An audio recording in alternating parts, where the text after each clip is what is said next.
Putin announced a special military operation in eastern Ukraine. Ukraine is having a tough time. It's the most heavily contaminated country in the world, and it continues to be. A very short period of time in Ukraine, a lot of artillery has been used. It's almost been a First World War type artillery situation. Wagner paramilitary troops, they were there for a while, so they had time to lay booby traps, they had time to play around, to be nasty. We set up training through Friends of Ukraine EOD, and over this period we've trained up to 100 Ukrainians. Через 5, 4, 3, 2, 1.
Our men, they can't leave country because they haven't got the permission from government. They should stay in country and defense.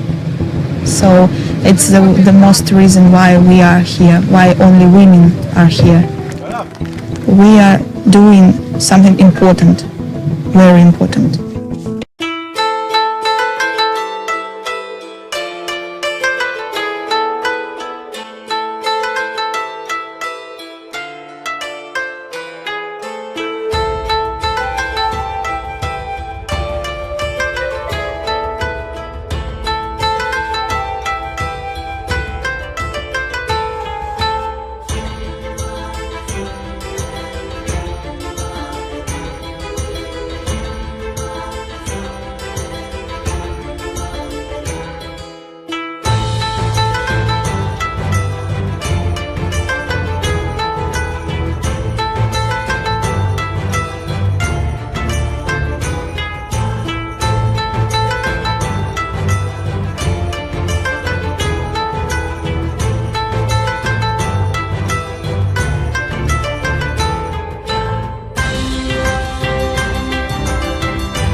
We love this work.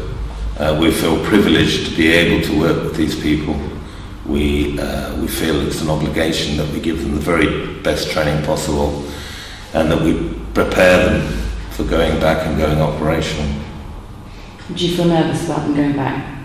Yes, I feel very nervous. I'm not sure nervous is the right word. We feel obligated, we feel responsible. Therefore, we make sure we give them the very best training possible, and that includes when we go on these demolition days here on our ranges.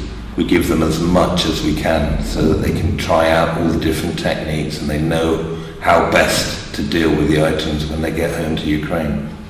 Every munition you dispose of is potentially one that's not going to kill someone, so you might be saving a life by getting rid of that munition.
Clearly, where there's been a lot of fighting, there's a lot of ordnance that's been abandoned, a lot that's been fired or dropped.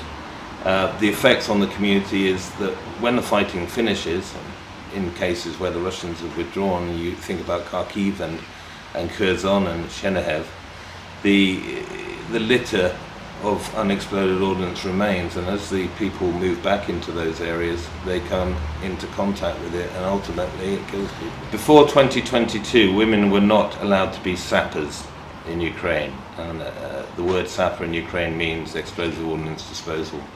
Since the Russian Federation invasion of February 2022, women are now very much involved in all aspects of explosive ordnance disposal and counter-ID work, and that will now continue for a very, very long time. And how does that make you feel? Proud. Yeah, very proud.